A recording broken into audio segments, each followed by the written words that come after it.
Hello there, and welcome back to Napalm's Realistic Expectations, because I'm a bit late, real life happened, and I just want to go straight into the Operation Winter. What is it? How can you participate? What are the prices? Are they worth it? Are they worth the time? And when does it happen? As usual, you can find the link in the description down below, and let's go right into it. So from the 18th of December till the 11th of January 2021, you can participate in this event. And you do this on a 2-day basis, basically, where you can earn a star. And for a certain amount of stars, depending on what you participate with, you can earn the stars for either the planes, the tanks, or the ships. And yeah, a little bit of a spoiler in advance, how exactly those vehicles will perform and what exactly their performance will be, depending also on the battle rating, I cannot tell you because I don't have them yet. Once I have them, I will make videos on. So before we go into how you get this, I just want to talk a bit about the vehicles by themselves. So first of all, the first row of rewards, so the low tier premium rewards, are, as I said, premium of rank 2 or rank 3 respectively, and they are usually fun little things, but not really what you really want. Maybe with the exception of the EBR-75, which in World of Tanks made even some content creators leave the game because it's so outrageously destroying the game in their opinion. However, here in War Thunder, I don't really think that this will be quite the case. And let me just quickly talk about this EBR-75. As far as I can understand it, this has the turret of the AMX-13 with the 75mm SA50 L57 with the PCOT-51P round, solid APCBC round, with around 200mm of penetration with an autoloader. So that will be interesting, as well as its mobility. At first it doesn't really look all that amazing, especially for a wheeled tank. But here those wheels in the middle, they're made out of metal instead of the front and rear axis with rubber. So over medium terrain or even mud, you can deploy them, and then you have significantly better traction, mitigating one of the most outrageous disadvantages of wheeled vehicles, trucks, cars, tanks, whatever, that they really have the loss of traction, the loss of speed on anything other than a paved road. And so this functions with a hydropneumatic suspension where you can retract or deploy those middle wheels depending on where you are. If you are on a paved road, you then can retract them and use only the wheels to get to even higher speeds. The top speed forwards and backwards is both 105 kilometers per hour, and the horsepower is 200. The weight is roughly, what was it, 15.3, so that's roughly 13 horsepower per ton. That is really not that great, but again, you can mitigate a bit the disadvantage to other wheeled vehicles in the game by using this. This will be unique, the first of its kind. I guess more will come later throughout the next year or something, because there are various different models and versions of the EBR-75. There is also the EBR-90 with a smoothbore 90mm gun, etc. But that is just for the future. So highly interesting and a premium. Maybe this will be a first entrance for you to start grinding the French trees if you have mained so far only other nations. Very interesting, and I'll definitely will play this one. The Italian RO57 Quadriarma, I hope I pronounced this kind of right, will also be very interesting. As far as I can understand, this is an attacker version, so we see here bombs and also a very interesting mounting of guns. And then there is the Type K8 from 1942. No, not really interesting, because a very similar Type K8 in the game is already not that interesting. Now we get to the second row of non-premium event rewards: planes, tanks, ships. So the MiG-21 PF M has overall the performance of a MiG-21 FM, but it doesn't really have the same advanced weapon systems as I can understand it, and it should have around 210 meters per second climb rate, and it was also known as Erzeugnis 94 bzw. Erzeugnis 94K. The details are not as important as the next one on the Class 3P.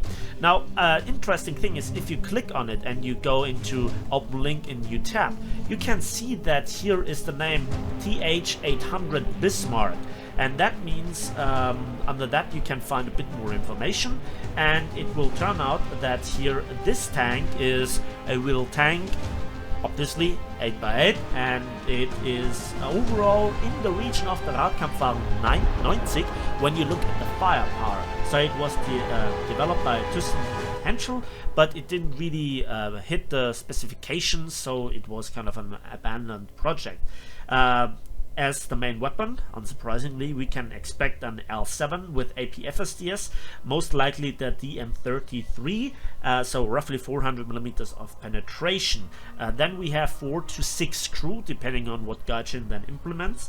It is a 35-ton tank with a 650 horsepower engine, so that's 18.5 horsepower per ton roughly, or 18.6, and that is obviously far off from the Radkampfwagen 90 that we already have in the tech tree. The top speed is then equally impressive with 120 kilometers per hour, but again, as I mentioned before, wheels, so mud, medium terrain, awful, paved road, super fast.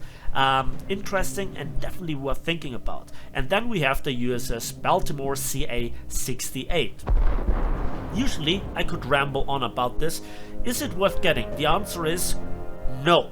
Why? Because this ship, despite being in the top ranks, has no business there whatsoever, like all the other cruisers, thanks to Gaijin's hypercompression, which will get even worse next patch with the introduction of even more ships that hard counter such ships, aka the British and the German battle cruisers, and what will come for other nations as well. I guess most likely the Italians will get their battleships, and then you have to fight them on the combat distances of 8 to 13 kilometers all the time.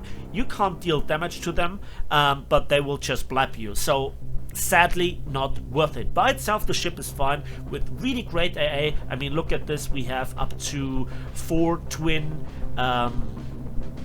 5-inch 38s firing to one side, a lot of 40 millimeters, 20 millimeters. The main guns will be cool versus other cruisers, but versus dreadnoughts, just no.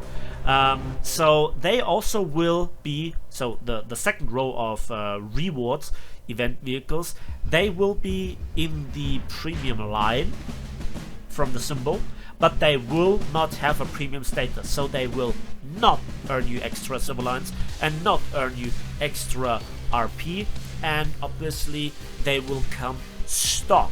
And now stock grind at this battle rating, I can imagine having to deal with better things, but I guess you can sell them on the marketplace if around this time you have nothing better to do. The next thing is, how can you get them? And this is where we go into the requirements. So you need to earn stars. Here you can see how many stars you need. So for the first plane, 5 stars, and 10 stars for the second plane, the MiG-21. Then the same for tanks, 5 and 10. And for sailors, again, 5 and 10. You can even earn more, up to 12. And then you get some extra pin-up decals, the camouflages, etc, etc. And the question is, how can you gain those stars? So overall, you have 5 tasks, and out of those 5 tasks, you need to fulfill 3 tasks. And here are the requirements. So as you can understand, the most sought after will be the tanker stars, because both tanks are interesting. The least requirements we will see for ships, what a surprise, and kind of in between are the pilot stars. Let's start with the pilot stars. So you can only fulfill them while piloting an aircraft of rank 3 or higher. It doesn't really matter too much if you play arcade or realistic, and I guess also simulator, but then we have for some tasks that the game mode actually gives you a benefit of the doubt, so to speak. So 40 enemies in arcade, 20 in realistic battles, and 14 in simulator battles. That is something that will fighter pilots do automatically by default. A bit more tricky is to win 9 battles with an activity of 60% or higher. So at rank 3 and 4 you will see a lot of even more aggressive Axis teams, so especially the Italians and in particular the Germans will just clean the skies. Then drop 10 tons of TNT on enemy bases in total. This might be the easiest and most brain dead, and we will see also a lot of spam of very fast bombers, so Do 217s, Ju 288 and other bombers. The Allied bombers are too slow despite having the necessary bomb load. Then destroy 12 enemies in one battle, so 4 in realistic battle is actually doable. And then also help allies 10 times to destroy enemy vehicles, so 10 kill assists. So what would I go for? Well, I think that I would start with bombers to just get this done. Maybe I then also win a battle here and there, and then I would switch to the fighters, where I would try to fulfill the 4 kills in one battle, and then by trying I also will, you know, rack up certain kills that I will end up at some point with the 20 kills. So this one first, and then those 2 and this one by default. And even if you're really unlucky and you get stolen a lot of kills, you then fulfill this one by default. So it's really easy, okay? And out of those 5 tasks, again, you only need to fulfill 3, then you earn a star. Then we come to the Sailor's Stars. Cause 30,000 damage whilst controlling a naval vessel. That sounds a lot, but again, you don't have to do this in one battle. It's more or less impossible to fulfill, but it is easier to do with patrol boats, funnily enough, than with capital ships. Then win 9 battles with an activity of 50% or higher. We have mixed matches, so it doesn't really matter what nation you really play. Play the nation where you have the best performing ships. Then capture 7 points in naval battles whilst controlling a vessel or aircraft. Now, here is one thing: rank 2 or higher.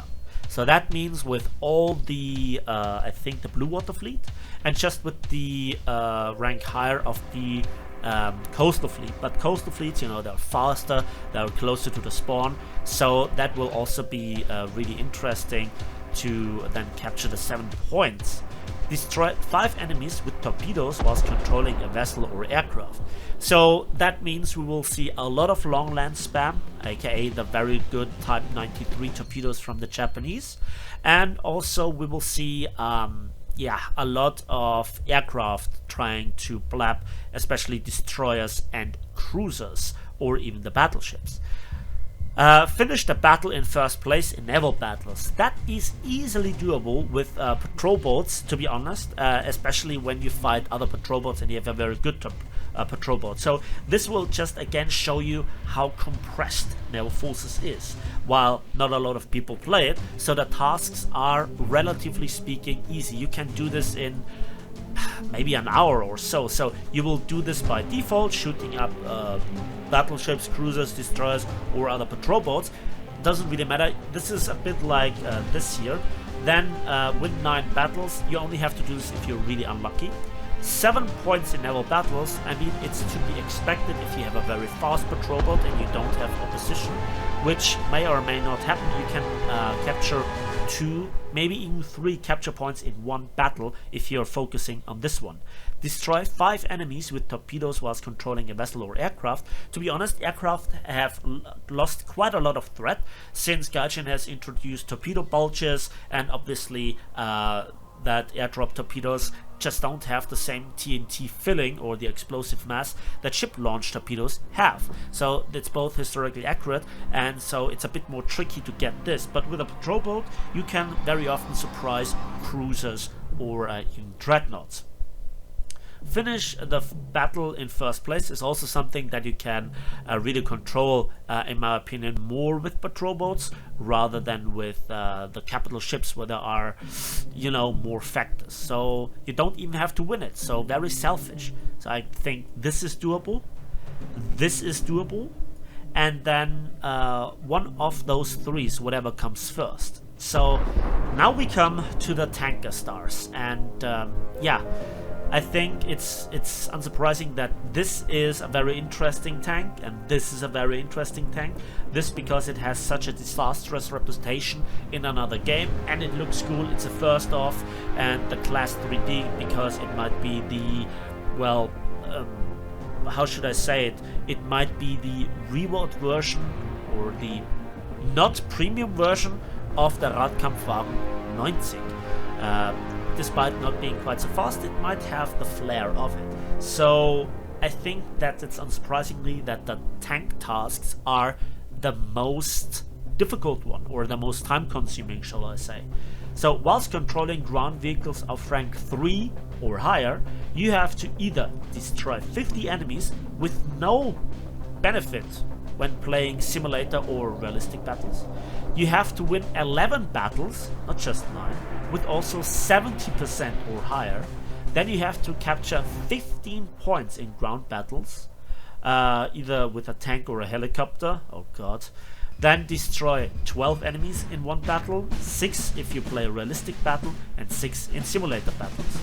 And you need to get 25 assists. That will be undoubtedly the most time consuming. We will see a lot of seal clubbing tanks.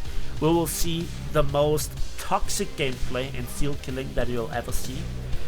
You will see as many Hellcats and very quick tanks that you have never seen before, because all the tryhards will come out of their rocks or their normal grind to get into the, you know, their seal clubbing lineups. So this will be the most toxic, the most, how should I say, annoying one.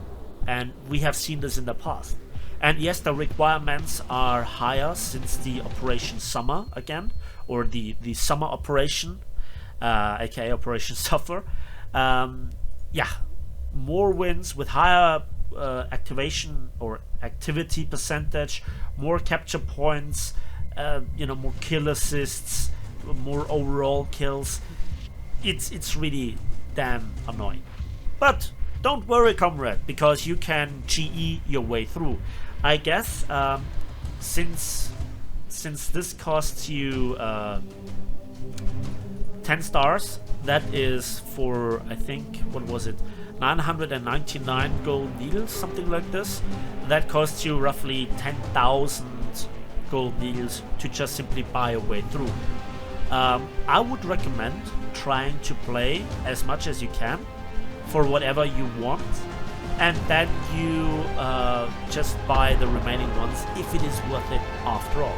I don't really think it's that drastic to get 5 stars if overall you can get 12. And to be honest, they are actual premiums, and they're actually in a fun zone. Whereas this one, you know, I'm not so quite sure about this one, although it looks really cool. Definitely this one will be cool, and this one will be a waste of time. Yeah. Then what else? Yeah, another thing is that you have 2 days, if I'm not mistaken, and there are also some FAQs as usual. So what do I think about it? It's hella grindy. This is obviously making use of all the people that are not just in lockdown, but as usual in vacation in between the years, right? And so you will see even more participation, and maybe we will see another collapse of the Gaijin servers, because we will see way in excess of 100,000 players, 120, maybe we'll crack 130,000 active players in prime time. So expect a lot of frustration, expect a lot of tryhards and seal clubbers, and maybe you just try to escape somewhere else. And yeah, only, if you're really after those, only buy the Golden Eagle tasks when you really don't get them at all. And again, they will not be premium, they will not earn you extra Silver Lions and RP, and they will come stock. So yeah, I think I've said everything that I want to say, and I hope that you will come to this very exhaustion-like time as good as possible. That's it finally from me, so thanks for watching, thanks for listening. Please give this video a like, let's subscribe if you want to see more. Let me know in the comment section what you think about the requirements, the prices, and the expected grind. And as usual, we'll see each other on the waves, in the skies, and on the battlefields of War Thunder.